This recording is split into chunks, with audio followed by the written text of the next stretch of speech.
আজ এই মেঘলা দিনে একটু মন ভালো করার জন্য তোমাদের রাঙিয়ে দিতে এলাম রামধনু রং দিয়ে। রামধনু রং যা সব সময় এত উজ্জ্বল হয় যে মন অটোমেটিক ভালো হয়ে যায়। এই দোপাট্টাটি সাজিয়েছি আমি রামধনুর রঙে, দেখো কেমন হয়েছে।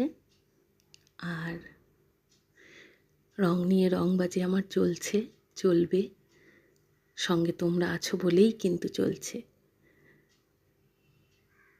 আর কি চাই বলো, এই স্বাদটুকু পেলেই হবে।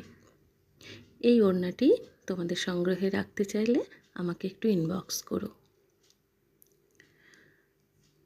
দেখো কেমন হয়েছে, জিগজ্যাগ ডিজাইনের ওপর রামধনু করেছি, পিওর মলমলের ওপর। কেমন হয়েছে